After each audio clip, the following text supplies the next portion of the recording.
I can't wait. Picard wait. I can't wait. Picard wait. I can't wait. Picard wait. I can't wait. All right. Hello. Hey, everybody, and welcome to a completely new podcast on this podcast feed. This ain't a Disco Home Companion. I will speak of that no more. Right now, you're listening to Can't Picardly Wait. And, my name is Wade Bowen. With me right now is Sean Perrotta. Hey. Glen Hall. Hello. And Benny Scheckner. Hey, Wade, good to be here. Yeah, thank you. Yeah. No feelings, as we were called at one point in time. Mm-hmm. Throwback. Yes, but getting the old gang back together, you may have heard some of these guys before on that other podcast I just mentioned that you're subscribed to. So you might have heard that. Yeah, you may have heard of that. I wanted to go ahead and up top just thank Sean Perrotta and Chris Galluci for our amazing theme song there. Many thanks. Ooh. Thank you to them. And I'm sorry to the listeners and my fellow casters. And apologies to Paul Westerberg. Any surviving members of the replacements, I'm so sorry. Yes. You don't deserve this. But the rest of us doing... Hell yeah. Yeah, I'm there for it. Can't Picardly wait. You're listening to it. Yep. This, as you may have gathered, is a podcast where we're going through the new Star Trek show called Star Trek: Picard. Yeah. It really rolls off the tongue. Yeah, right? So, I mean, I guess it's self-explanatory. You may be familiar with Kickers of Elves and the Rules of Acquisition and a Discovery Home Companion that we've gone. This is a completely new thing, except it's on the same feed for a different show. Up top, I just wanted to say a few things about, one thing I've discovered, no pun intended, in my 35 dog years as a podcaster doing things is that there's no accounting for taste. Everyone has a hot take on whether something is good or not, and the reality is that there's really only one definitively true opinion on any good takes, and that one's mine. Mm-hmm. Hell yeah. Undisputed. Yeah, but, that's the thing, though. I've noticed that it's a hard way to exist because, you tell people the truth and what is the definitive take to have, and they still disagree with you. That's a problem that had a whole lot on Rules of Acquisition and that first season of Discovery Home Companion, especially. Woof. Hey, now, wait a minute. Wait, hey, fuck you. No, that second season, though, how about that? No.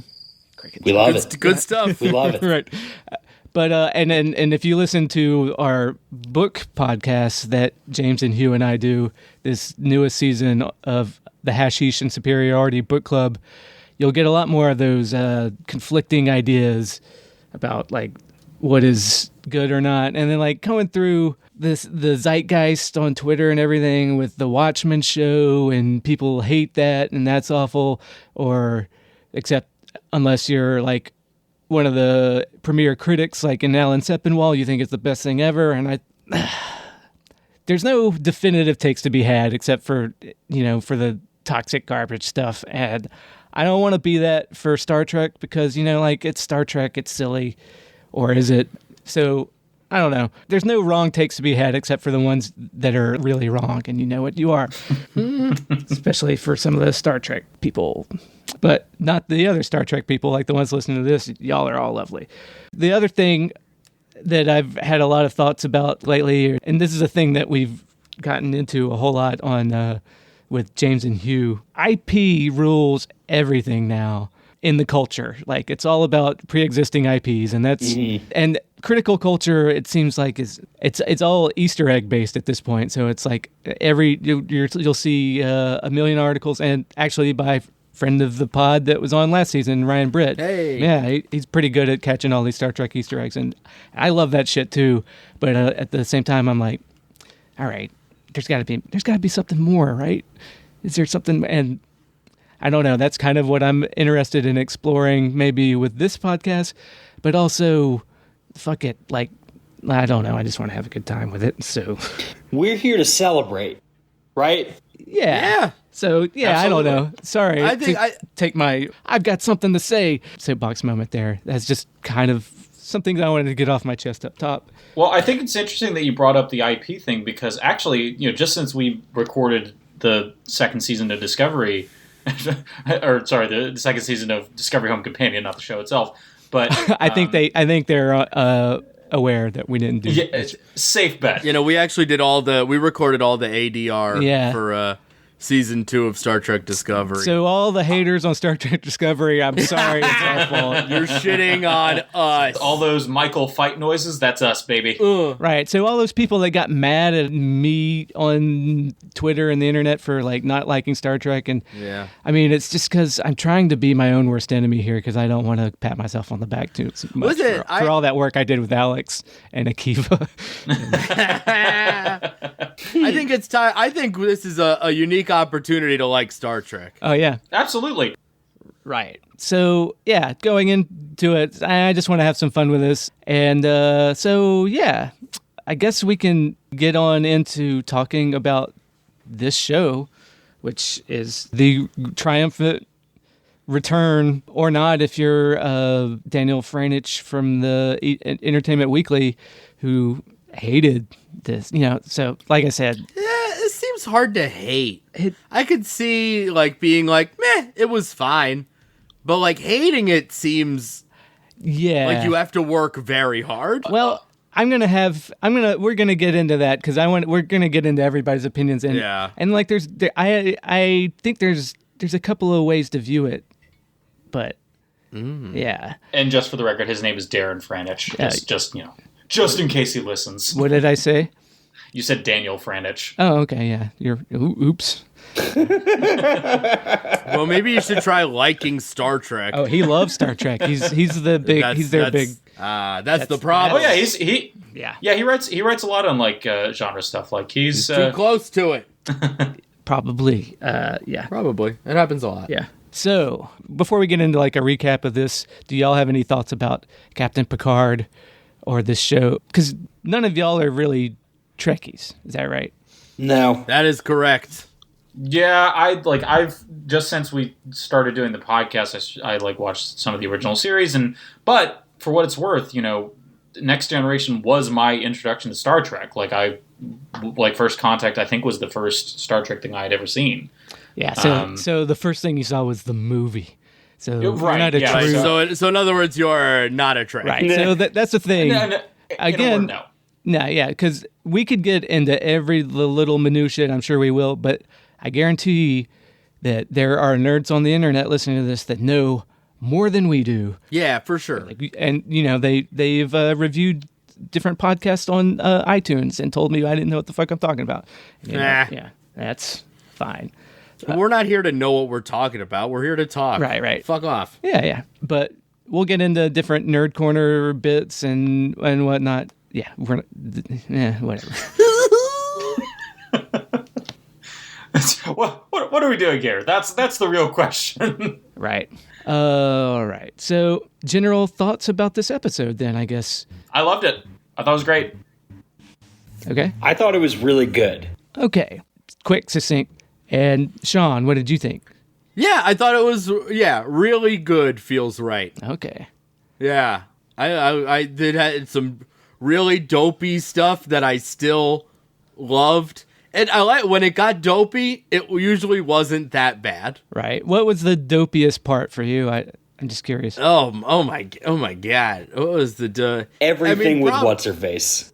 Yeah. What's her face? Yeah. The Dodge. Yeah, none of the Dodge stuff worked for me at all. The discovery that she has a twin. She has a twin. I was like, fuck right the fuck. And I loved it. It was, again, it did not make me mad the way like dopey stuff in other shows does. It made me laugh. Like it made me smile. It was fun and ridiculous. But it was like supposed to be such a moment of like a twin. And it's like, all right, that's fucking stupid. Yeah. And I love it. Yeah, I mean, I have a twin brother, Right. so I fucking hated that part. But, Yeah. but hey, I'm trying to be positive and lighthearted about this. So I have my thoughts on it are a little more nuanced. It was good, except it was also hack. It was the best of shows. It was the worst of shows. I agree with that. It does a very good veneer of doing the prestige show of serious show is serious but so the first part of the show it sets up the world post Nemesis pretty well, I thought, right? With Captain Look, Picard. I've seen one episode of Next Generation, and this, I could completely follow everything. It made sense. I've seen none Oh wow. of TNG. I've seen none of I've never seen Patrick Stewart in Star Trek before I watched this episode, and I felt like I understood what was going on perfectly. I didn't have an issue. Wow. Okay. Yeah, I'm like, very, again, just basically from the movie and just a couple episodes here and there. I know who the characters are, but I don't know much about like the specifics. I wasn't lost at any point. I thought they did a good job of catching you up on the important stuff. Mm-hmm. If you described Star Trek in general as hack, would Trekkies get mad? Some, yeah, maybe. Okay, because like I guess to me, like I guess hack always has like a negative connotation, but I maybe like camp is the positive version of hack that Star Trek is more than okay. So yeah, when I mean hack, I mean it's leaning into certain tropes that I noticed. Right. Okay. Yeah. So, because this was a script. Michael Chabon is the showrunner made for this show. But Yeah, that's interesting. Yeah, Pulitzer Prize winning author of the Amazing Adventures of Cavalier and Clay, and also a failed Micronauts shared universe project that he was working on with Akiva Goldsmith. Which kind of buys into that whole like, oh my god, the IP saturation of what, remember that old thing, we're gonna make a shared universe about it. Like, I don't even know what I don't know what Micronauts is. They were like toys, weren't they? Toys from like the 70s, and yeah, that's all you need to know. I'm ancient compared to you guys, and Micronauts were already gone by the time I was a kid. So they were like the precursor to Transformers, something like that. Just in terms of like the right. So the cultural market. It doesn't matter. Michael Chabon is great, but then okay, he's got a history with Akiva Goldsman, who was the screenwriter on this episode, and my previous feelings about him aside. That's where I felt like the hack tropes came in. Like this, and the people that love the Trekkies that love this are going to kind of maybe get mad at me. But this is, if you read that Entertainment EW article that Darren wrote, but like the show does a very good job of setting the tone, and all the backstory stuff does a good job of setting up the exposition and the world building, except the tropes. Okay, the interview with a reporter that has an ulterior motive. Yeah. That's we talked to her. The talking about you leaving Starfleet is off limits. Yeah. What? But can I tell you what I like about that? It's an effective device, but it's like also but yeah, tell me what you liked about it. Sorry. I like knowing that Picard is famous. Yeah. I like knowing that Picard is like how he's perceived in the world, that he is sort of this prestigious figure. Because I don't know, usually all the Star Trek I've seen were pretty much relegated to that ship, and you don't really know, like on Earth, like do people know the crews? You know what I mean? Do they know who Captain Kirk is? Yeah, because the Enterprise is the flagship of the Federation.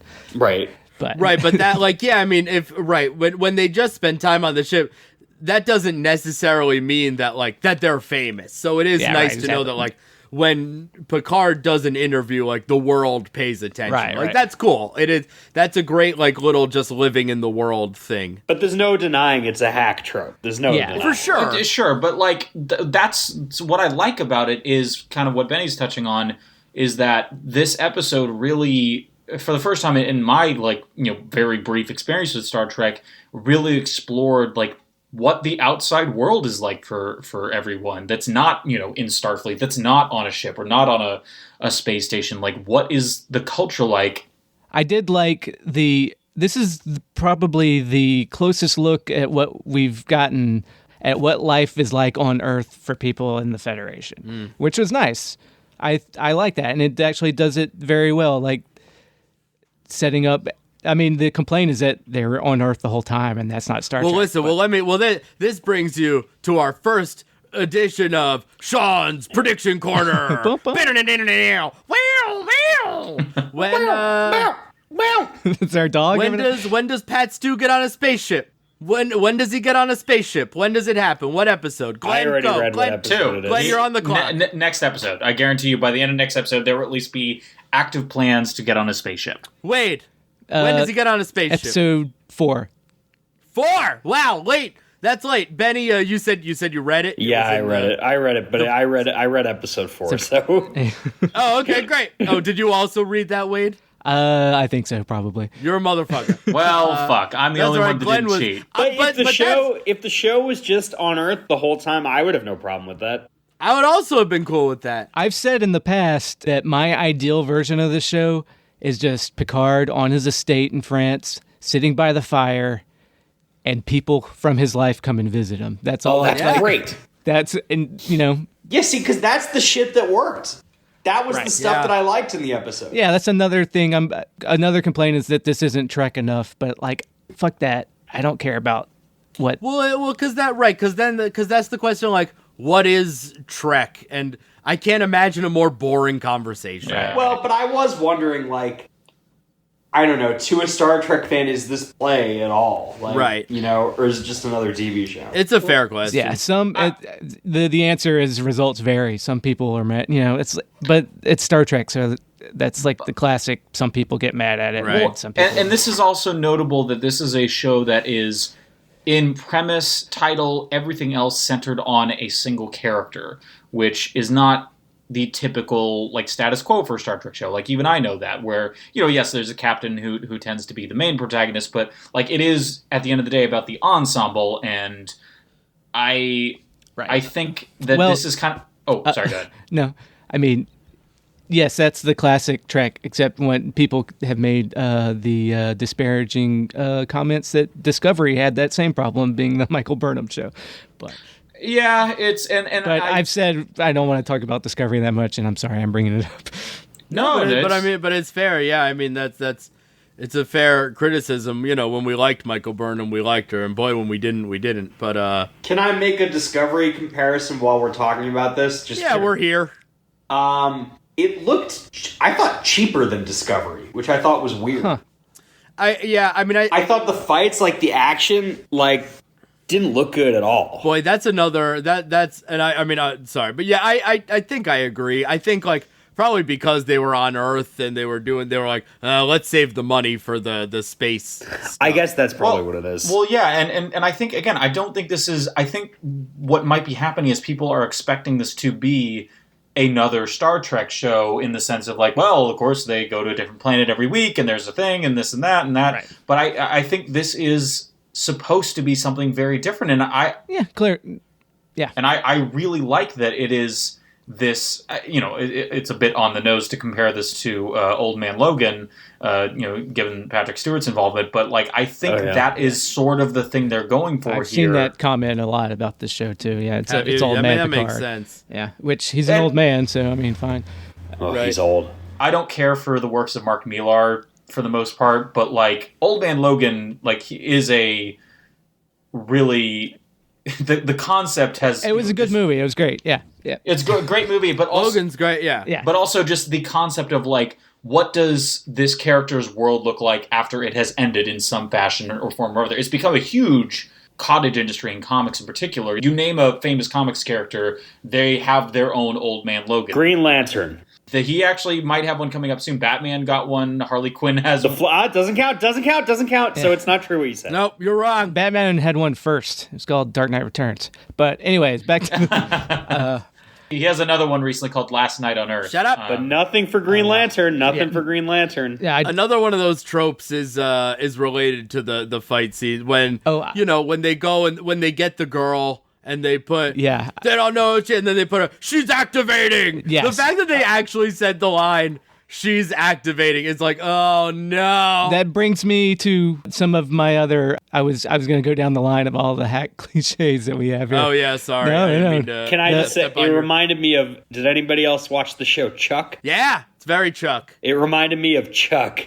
Yeah, it was a very Chuck moment. You sort of had that whoosh moment, and then she's the machine. Well, even the way it was visualized was like the same as Chuck. I thought it was weird. Yeah, It's it the was. same as a lot of things. Yeah. It is. That is hack. That's hack sure. number. Like, okay, the world building and the way it's set up is nice. I like the way but it's Akiva Goldsman is a industry veteran. He knows the tricks Oh, yeah. to pretend to be deep or whatever. So he's like, oh, this works. Make Will Smith the devil. Yes. And, like, oh, I'm going to do that Prestige. True Detective Season 3 did this. Apparently, Aaron Sorkin's done it several times, Oh, this show reminded me a lot of The West Wing also. Yeah. That's funny. Yeah. So, I mean, and then, yes, big trope number 2 is the girl with the amnesia that doesn't know something, but that turns out is secretly good at fighting. That's like, okay, it's I didn't realize we were watching Firefly. It's any number of spy movies, I guess. Logan? Yeah, That's funny. Doesn't she have powers in that movie? I don't remember. yeah, she's a baby Wolverine. Yeah, she's a clone of Wolverine. Oh, yeah. Yeah, so that's another one. And once it got into that stuff is where I was like, give me the world building and I'll let you have the Picard interview thing because, like I said, it's an effective device. But then once she got into the amnesia fighting, Listen, I just think it sucked because she was gonna get laid. Yeah, Oh, she yeah. was going to get laid. And then they to that very nice looking alien. that was a very nice. What kind of alien is that? Zahayan.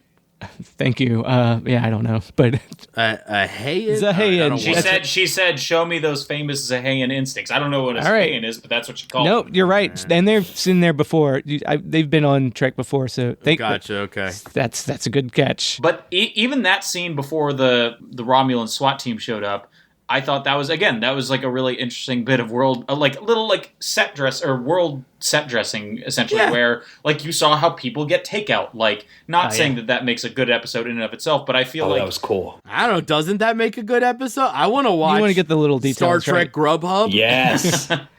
I want an episode just from the delivery driver's perspective. but there's no delivery driver because it seems like Yes, I know. If they have food replicators in the 24th century.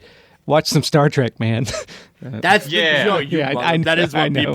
that is what people will tweet at me though. Yeah, so, and also she has a secret past she doesn't know, but she's got a stupid necklace that is like the number of very convenient plot contrivances in this. You know what I thought was funny about the necklace? Uh-huh.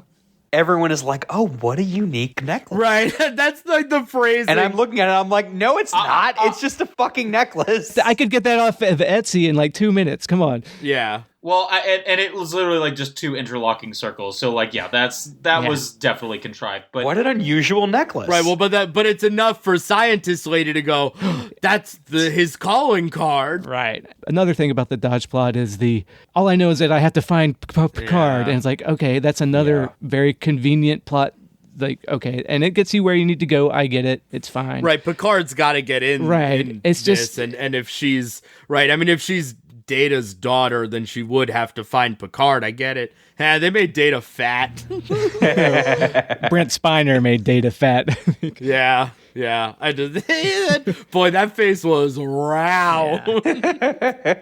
I don't want to body shame. I was about to Actors say, be get nice older. to Brent Spiner. He's No. I'm good for him. He's still got it. It was just, it was just jarring. Right. Brent Spiner's just happy he's got work again. I think Brent Spiner's exactly. fine. I don't think he's too upset. Yeah, the convenient, the oh, I know I can find you. I feel safe around you. Picard being, oh, I trust this crazy girl that's like, instead of saying, hey, can we call the mental health people? This girl's in distress, that she's crazy. He's like, yes, I believe you immediately. I mean, and you could even say that's in Picard's character, except a famous person as famous as him, I'm sure, has people. Right. It's not the first time some crazy fan has come to the estate to find him.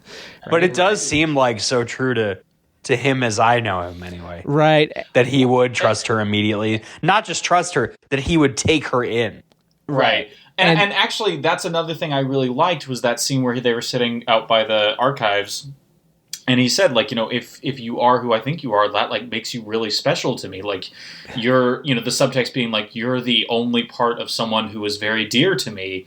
And I think it's choices like that sort of outweigh the admittedly, like, clumsy tropes that are, right, riddled, this episode's riddled with. Well, but, I think it's just, like, it becomes exhausting to me anyway, like, when she leaves. When she gets there and he takes her in, and then the next morning, after, like, nothing has happened, she's gone. Because it's too dangerous for him. It's like... I feel like there's probably a scene cut where she, like, is like, they're gonna... You got time. You got your own streaming service. Put it in. It's right. This episode... Put it in. And even then, I don't think it would make a difference. I think it's just a dumb plot point. It's all stuff because Akiva's very knows to how to string but he's like, this is what's got to happen next, and don't think about it, just make it happen. Like, you could... Right, I think it... Right, you can get the two of them where they need to go together without her having to be like, I have to protect him by running away, even though I just got here and he can protect me and said I can stay.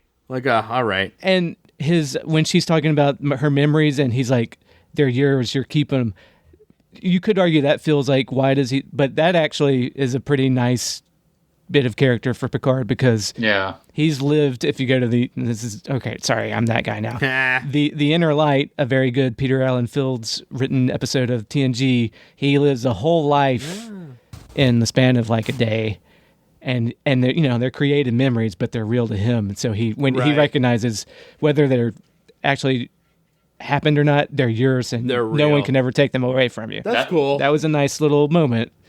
Yeah. But crammed into the immediately, yes, I believe you, let me take care of you. Right. Which felt stretched when a crazy person comes onto your estate and you're a big famous person. Like, well, and this is what I think really works. I mean, and a lot of this is on Patrick Stewart's shoulders. Like, he's a terrific actor and really, like, sells the material. But I do think the mission statement of the show is like, this is someone who has fought to protect what he sees as this utopia, like a greater world, a better world.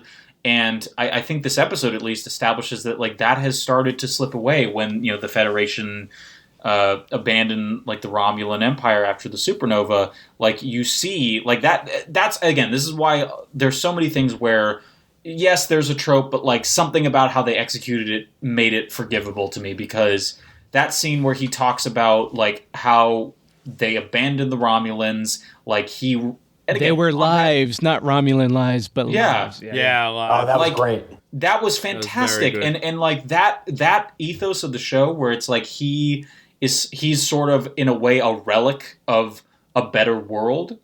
And again, this ties back into the whole old man Logan trope in general, but the show presenting him as this guy trying so hard to not fight change, but to, like, remind people of their better selves, that, like, this world isn't totally lost to us. And so I'm very excited to see, like, where this goes, and maybe it's going to go in a completely different direction, but, like, yeah.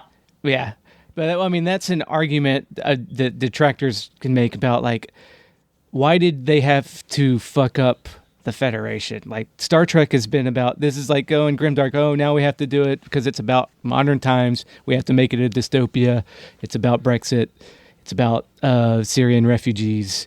That's, people are like, what the fuck, the Federation stands for something and now it doesn't anymore, you took my Federation away. That's a Trekkie point of view again, but I actually don't mind what they did with the show to an extent to Well, as long as they're Well, but again, because Star Trek was always political, you know, Right. like to argue that, yeah, I mean, this is what happens, you know, like you're inserting politics into my Star Trek. it's not or it's my not the Star Wars it's, or my, you know, like it's not the politics of it. It's the hopeless, the dystopian nature of it, and people are like, right. well, this is about our times. Like the original series was made in the middle of the Cold War in the 60s, Right. so things weren't like exactly. Right, it was about their times. But yeah. but the Stiff Federation still stood for something, kind of, you know. but This- it's, you know, it. But and then TNG is that, but it's in the, you know, that's after the fall of the wall and the end of history and everything. right. But like that's the thing. It's like, you know, prosperity and peace are very fragile, and they're things that you have to work for. And I really respect the show for, you know, using the admittedly the lens of like our current times to really show how even in the Federation, this utopian vision that like it's not a given, it's not for granted. It's something that like people strove and worked for, and there is like that line Well, you know what? Did that also DS9? Did it? But you the know, rules of acquisition. on Apple Podcasts. right. I want to respect that, but they're gonna have to earn it. Like, and I'm not sure that like. Yeah, I mean, I think you're off to a fine start. You know, like you announce your intention. You know that, like, Yeah. this world has cracks in it, and Picard is the one who sees them and is willing to, step aside. You know, like to put his own, you know, and to go off to Chateau Picard and hang out with his dog number one and just, you know, and I think that's a promising start. But I think you risk, you know, now we have to go find the twin who's in a box, and we Well, have to go. What is the box? I didn't understand. Okay. Borg cube. Glenn? Hey, Glenn, you said this in a text message. You better stop fucking saying Borg cube, or I'm gonna fuck you up. What?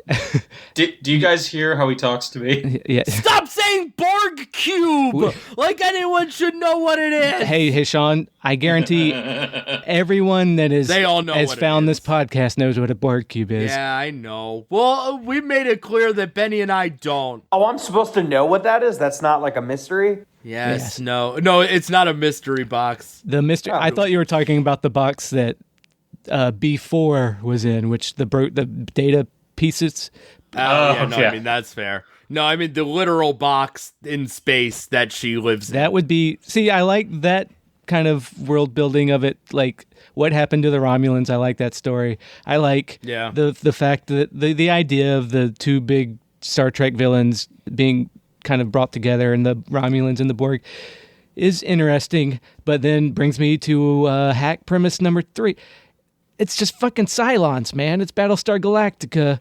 And the whole thing is these synthetic, like, it happened. It's not just the supernova and the Romulans. This is about. There was also a 9/11 style, Right. Like a synthetic uprising. possibly false flag of the shipyards on Mars, which have a storied history in Star Trek. Sure. Of being a rogue synthetics doing like a rebellion that nobody knows about, and so that's why. And so there's rogue synthetics. So it's Blade Runner, it's Cylons, and you don't know who's a robot and who's not, which is like another like.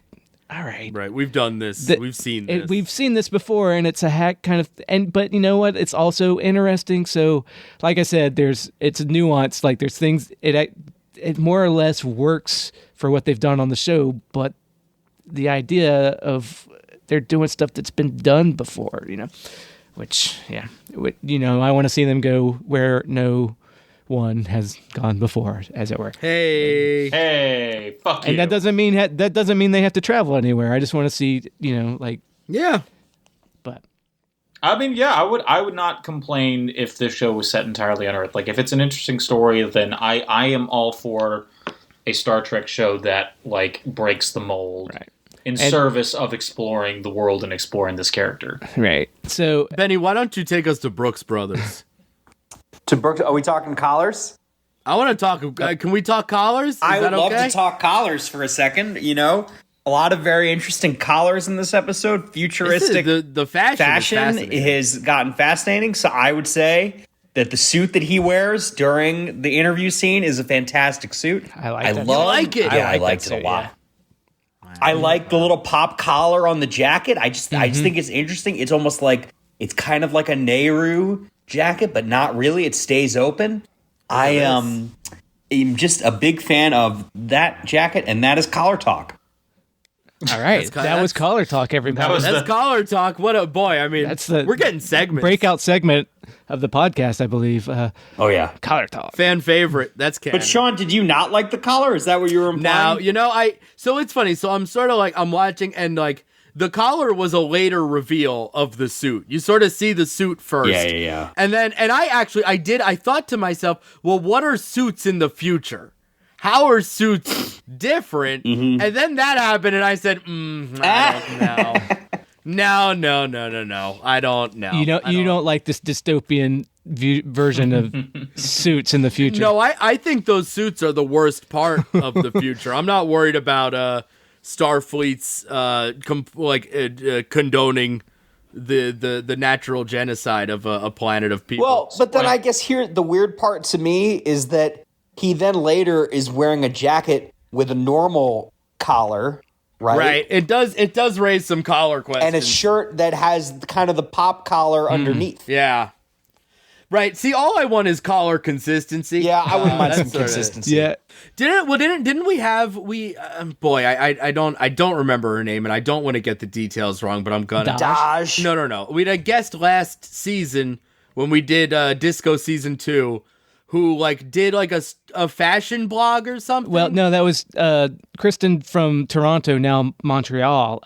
Ooh. Was congrats on the move. I think she's going to really appreciate Collar Talk. Okay, good. Yeah. There's a blog called Fashion It So that she recommended, and I will make that recommendation as well. Oh, it wasn't her blog, No. but she's just a fan of Yeah. it. I understand. Okay, I apologize for the misattribution. But yeah.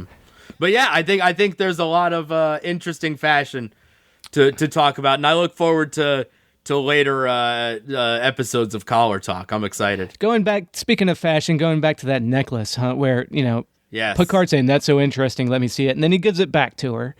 She puts it back on, right? That happened. We saw this happen. And then he goes to Starfleet, or goes to wherever. She finds him. She gets taken out. The Romulans find her. There's a big fight on the roof or whatever. And then she gets exploded. She gets vaporized, and she is dead. And Picard gets blown back, 50 feet and knocked unconscious because he's an old man, and he does a pretty good job of showing that he's an old man in this.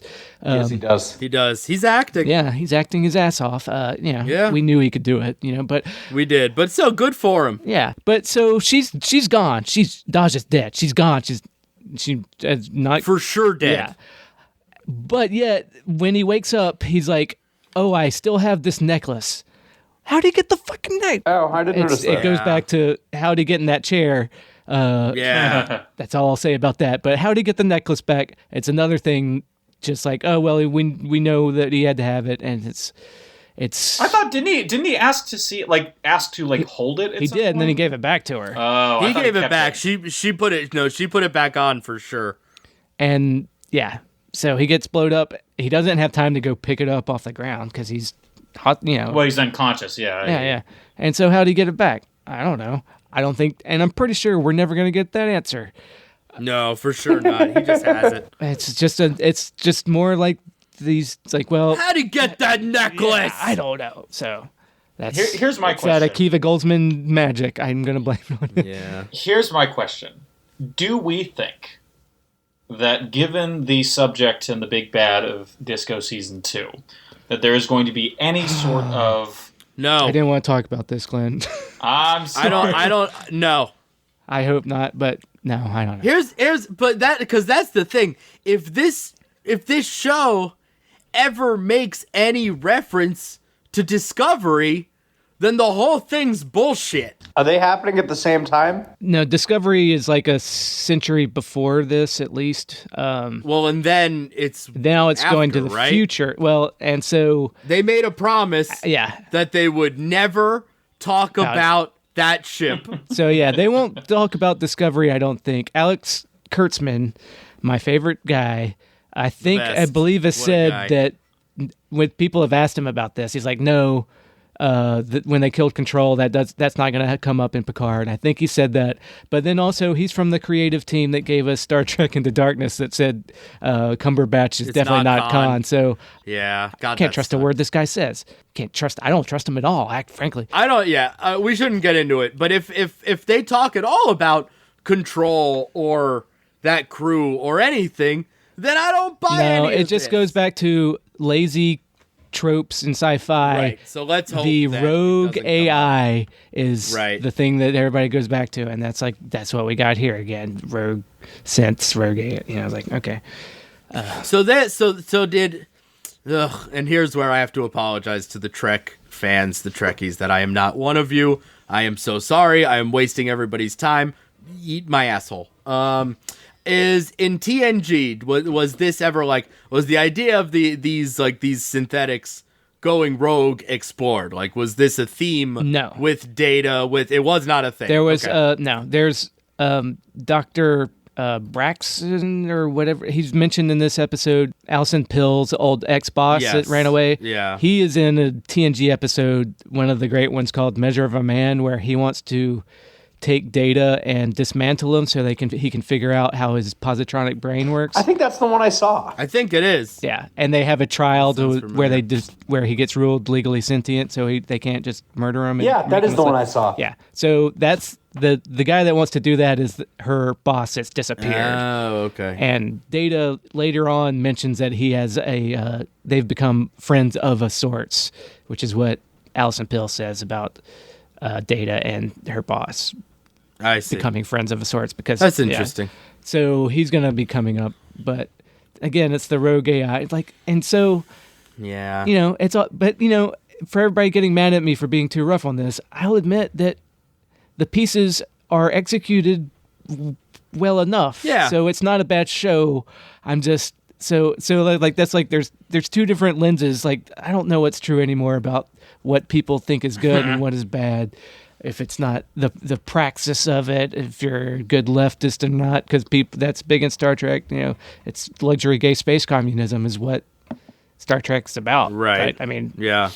and making it saying, well, luxury gay space communism is not tenable and it collapses in on itself, like Brexit or whatever. It's like, Right. That's not a popular. it's a bit of a downer, but the show also has the room to tell a story of going back to the light and how we can get back to those ideals, which could be beautiful if it does that. But then if it just gets hung up on being like dark and serious, and that means that things are all fucked up, then that's a bummer. Yeah, I mean, Nix and Derek, two friends of mine, big Star Trek fans. I mean, they're hesitant to even watch Picard, and they've heard it's good. But it's not fun in the way that Star Trek to them is supposed to be. In the way it was, in the way and there's some silly, campy stuff. There's some, but as somebody not as versed in old Trek, but it does feel like it's not as silly as it used to be. Yeah. I wonder what these shows would be like if the JJ movies didn't exist. Yeah, Because they still feel so much more beholden to that, at least aesthetically. This one's built off of it. Yep. Yeah. Yeah. Yeah. I don't know. Did anybody else notice that there was a shit ton of lens flares in this? Yeah. Well, but what Sean's referring to is the supernova that they talk about. I know what Sean's referring to.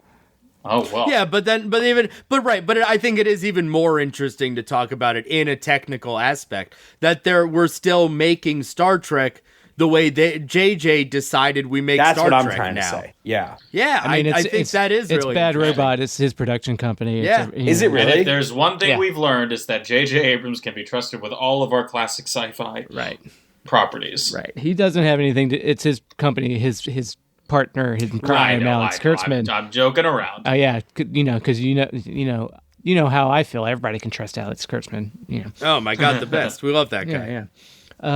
So I had a question for you, Wade, and I guess if any of other you dudes have insight on this.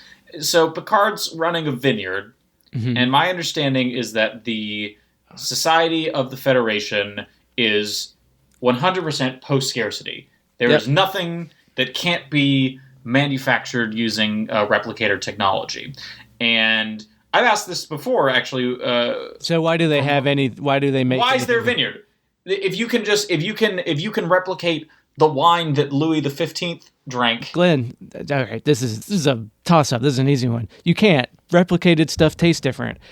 There's people in the future have changed their whole worldview to like be not about accumulating things, but like there's something about that handmade quality that people respond to that tastes different than maybe a replicated wine. There's replicated food, they say in DS9, that just doesn't taste the same. So is that also, like, in the future, it's a post-scarcity.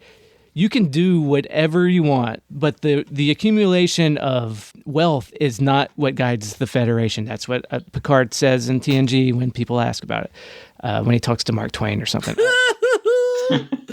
a wild thing to say out of context. Right. So the accumulation of wealth isn't, but you can do whatever you want that gives your life meaning. Some people really enjoy making cheese because they just love the craft of it, and they can, and you don't have to worry about, selling it honestly. But like, if you're Chateau Picard and your family's been making this wine for generations and it's got a following, then there's going to be people, especially if you're a famous admiral, that people will want that because there's that handmade touch that people want. So, follow-up question. So, well, two. They're not making wine to live. They're making wine. They're living to make wine. Yes, Yeah, there you go. But, so what you're saying is, like, food and beverages are basically treated like how some people treat vinyl, where it's like, oh, it sounds different. Like, you can tell. You can really tell the difference. Right, And you can listen to music on Spotify, or you can, Yeah, the vinyl analogy is probably pretty apt. Yeah. Okay, so that makes sense to me. So, next part. So, given that none of this is for the accumulation of wealth or any genuine requirement to make this stuff, I guess. Is it moral to take up that much land? I mean, the population of Earth has got to be at minimum in the low tens of billions. Well, you've watched plenty of TOS. You notice how every time they go out, they're going off to a colony somewhere.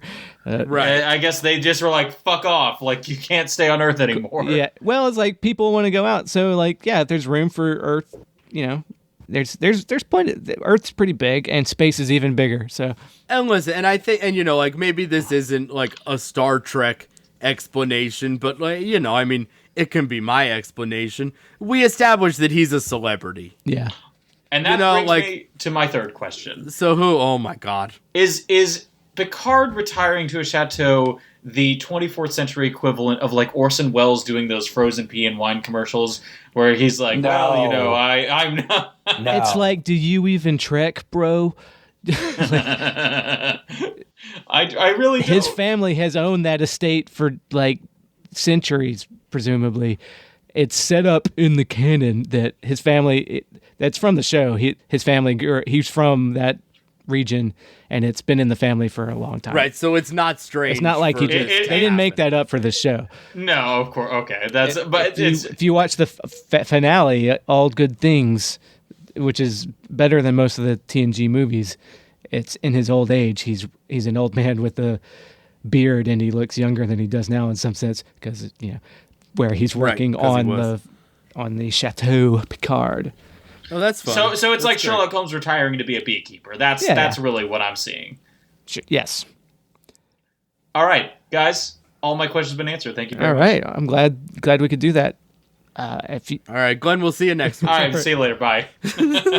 Well, I mean, I think it's a good time to start wrapping it up, probably. I think so. I think we pretty much covered what needs covering. Well, I'll just say one thing. Yeah, please. Patrick Stewart is fucking spectacular. Yeah. And I love this character. I don't know this character, but from moment one, he had me. And I feel like it's just a beautiful, beautiful part.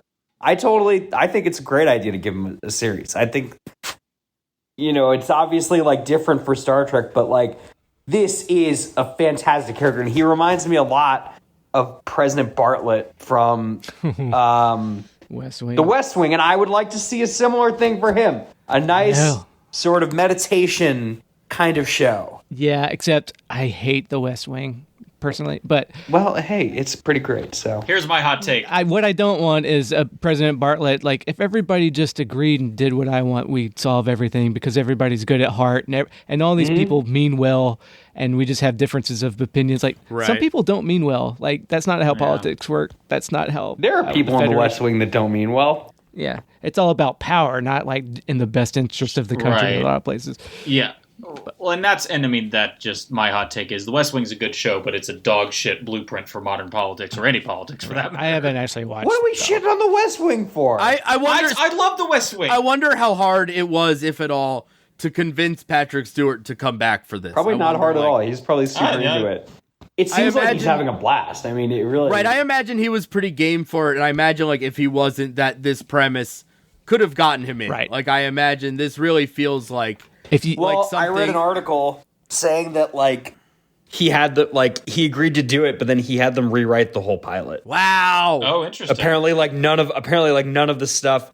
I think none of the stuff with Data maybe was in the pilot. Data, wasn't involved. That's interesting. Kind of somehow came from, the thrust of him. Huh. Well, I mean, it was a thing, like, talking about cliches in Hollywood. I mean, he's been on record saying he had no interest in coming back to the character until he got this really great idea from these writers this idea that really brought him home. That, like, and, that's probably true, but that's also, you hear that from every, like, star associated with a work when they come back to it. That, Sigourney Weaver said the same thing about Alien Resurrection, and that movie was dog shit. Yep. So that's another, but, it goes back to, like, there's two ways to view it. Like, it's probably true.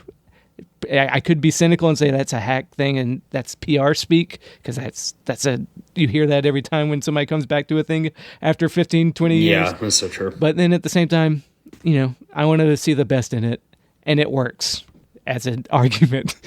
So all this hack stuff that I'm annoyed with, and the Akiva convenient plot is convenient, like the twin thing. Like, oh well, yeah, it's a thing because it's just you just got to take for granted that they could only make two of them. Is that a pre-established thing in the canon that they always make them in twos? No, that's bullshit. Right? Does Data have a twin? Well, actually, he does. Isn't that the guy in the drawer? That's the episode that Shut Up Wesley is from. Right. Actually, the guy in the drawer was not his twin. Data has a brother named Lore who is evil. But then Lore was dismantled and put in a box sometime. I can't remember when. And Lore is kind of the opposite of Data. Yeah, he's the emotion. Well, yeah, stories that are told as opposed to hard facts. Data's the emotionless robot looking to be human. Lore had emotions, but he was evil, and they fought a lot. But I found it interesting that the show never mentioned him at all, but B4 was an extra thing they threw in at the end of Star Trek Nemesis when they killed Data. It's a movie that nobody really likes that much, except, it was the final Star Trek TNG movie. Right. But B4 is a prototype of Data that's in the box. How many Star Trek TNG movies are there? I think there's 3 TNG movies. First Contact, Insurrection, and Nemesis. Is that right? Generations. Generations was the first one, yeah. So B4 was a prototype of Data that they found in the last movie that they just made up on the spot because they needed to replace... God, what a stupid name. Yeah. And arguably, there's fan theories on the internet, on like these private chats that I'm on with all the nerds that, are better about figuring this shit out than I am. And worse about it because they get into minutia that nobody gives a shit about that's working on the show, especially... someone like Alex Kurtzman, who's just like writing these convenient plot things. But yeah, there's that B4 is that maybe Dr. Brack, whatever the guy's name, I can't remember, stole B4's Braddock, yeah. Stole B4's brain because they said they only needed one neuron to be able to create That's also known. Yeah, that felt very specific when they were like, all we need is one positron to clone everything, which makes me think that even Dodge is going to come back. Right. Like, well, it's her sister's there, and like the idea that in Measure of a Man, he has to do his work on the positronic brain, he has to dismantle Data, and that B4 was dismantled, and before he died, Data uploads a lot of his data to B4, and then he sacrifices himself. So, if the mystery Doctor who's not seen took that and ran away and then worked with the Romulans or something, that's like a fan theory. But is the Doctor on that cube? Yeah, right. So who knows? That's what we're thinking. Yeah. Huh. All right. Listen, I'm excited to watch more, which is a cool feeling. Yeah, and I've been dogging on it, but you know what? It's you're allowed to dog on it. You're allowed to have concerns. Yeah. It's like I see all the kind of, it's put together in kind of a hack way, but at the same time, most of it works. Yeah. Tonally, Michelle Culpepper, the director, I think, did a great job with this. I loved that little intro montage with Blue Skies playing. Right. Yeah. Even though it really had nothing to do with the rest. It's kind of hacky if you think about it. No, but it was cool. It was cool though. And Blue Skies is actually how I think Nemesis ends, with Data singing that song. oh. So Okay. And so starting with that clues you in that What's the over-under on Tom Hardy making an appearance? I'm going to say 0. No chance. Why? He was in. He's the Romulan clone of Picard and Nemesis. Yeah. Oh, that's wild. No, I didn't know that. Yeah. Absolutely not. Yeah, not going to happen. But Bradley Cooper showed up on the Limitless show, so I don't know. right. Did he really? He was in the pilot of Holy the Limitless shit. TV show. Yeah. But That seems insane. right. Can you imagine how much they had to pay for that? Yup. I think it was in his contract for the movie. yeah. I think maybe. they.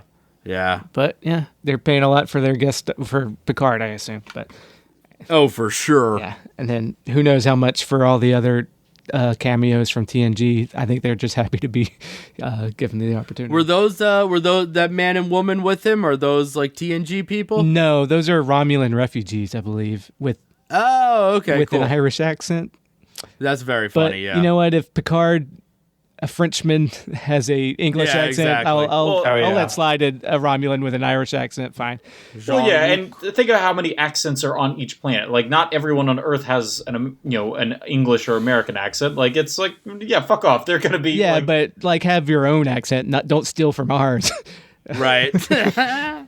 But maybe she learned English in Ireland or something. Fine. Well, I'll let it slide. Yeah. studied abroad or something. Right. So yeah. So that was that show. I'm excited to hear it go forward. I'm in. I want to know what callers we have in store for us. Yeah. Oh my God. More caller talk. But yeah, I don't know what else I have to say. Good dog. You don't have to. Oh, he's a very good dog. Love that dog. Killed a bird. That's wild. Yeah. Yeah. It feels like they named him number 1 before they realized that they were going to get Jonathan Frakes Right. and Marina Sirtis on the show. But Yeah, that's very funny. But I don't know. I'm into it. yeah. Will the dog come on the spaceship? He has to, right? Oh yeah. Yeah, I think of course. And Yeah, I think there's it's no- it's because Patrick Stewart is really into pit bull rescues. I think that's Oh, that's right. Oh, Yeah. cool. Oh, that's so nice. I didn't know that. Sorry, I have a pit bull rescue. Yeah. And I mean, she's the best. So, Aw. oh, that's so sweet. Hey, do we? I mean, this might be another fucking stupid question, but whatever. Like, do we know what the Enterprise is up to right now? Is it like not existent? Is it? well, it's been decommissioned. It looked like because he goes to the storage locker that has all the effects from when he was the captain. I don't know what and I think it gets destroyed and remade at different places. I don't know. Like, okay. yeah, So I mean, is he getting on the Enterprise again? No. Is that what we? I know? assume Okay. not. but I don't know. I honestly don't know the answer to your question. Cool. Other than he's not getting on the Enterprise, I don't think they're going to be. Okay, we know that, but yeah. So I mean, that's new ship's always fun. Mm-hmm. Yeah, cool. All right. Yeah. So. Dope. Can I plug my Twitter real quick? Oh yeah. Everybody wants to do plugs. Follow me on Twitter. I don't tweet, but what I would encourage you to do is follow me and fucking troll the shit out of me. Yeah. Say mean things, say horrible things, make me feel bad, hurt my feelings, Make it specific to me. Make it fucking mean. I will come back at you hard. Oh, it's at Benny Scheckner, Scheckner. Yeah. Everybody that wants to come at, if you want to come at the podcast, Twitter, Kickers Podcast, and troll us, don't. That's what Benny's for. That's what I do. Yeah, You troll me so you don't have to troll them. Yeah. All right. I just want to see if anybody will like legitimately troll me. That'd be fun. Yeah, I mean, they might. Yeah, it's a good way to measure listener metrics. Yeah, exactly. The measure of a man. Yes. At Benny Scheckner, troll me. All right, we'll put that in the notes. All right. Any final plugs? Nope. Nah, All right. I don't plug. All right. Sean is at Danger Zone Taco. That's true. I am at Danger Zone Taco, but I don't tweet much. Glenn, I don't remember what your handle is. What? It's weird.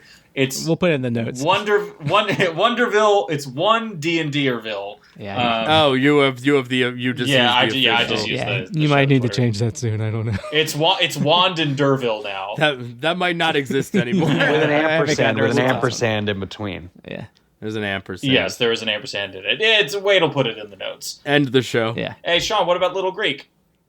No, we're not doing that. This is a different podcast. What is that? This is different. I completely forgot. No. Every episode of Disco Home Companion, I plugged the restaurant Little Greek not- that was in Orlando where Nikki and I lived. No, I'm putting my foot down. This is a new. We're starting a new. No. All right, next week I'll pick another local Greek restaurant. All right. Yeah. So see what we get next week, and I'm so sorry to say that I can't Picardly wait for the next. Woo! Picarding is such sweet sorrow. We don't have a song for that, Glenn. No, he's doing the. I'm sorry. doing the All right, music. do it again. No. Bye. Bye. I'll send you a subspace message for my wider reach friends. My dog number one has done some damage to this bird that can no longer dance. Dreams I have about data. God, I miss that bot.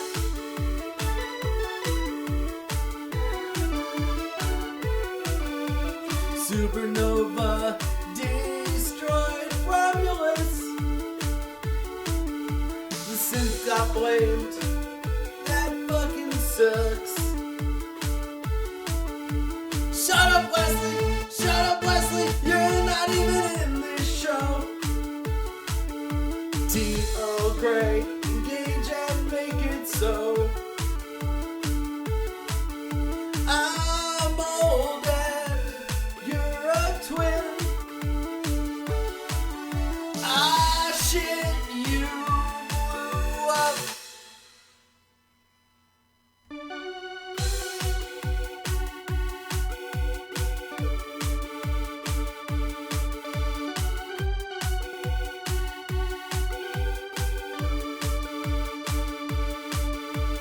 Dreams I have about data. God, I miss that bot. I'll rescue his twin daughter. Can't pick hardly wait. I can't wait. Picardly wait. I can't wait. Picardly wait. I can't wait.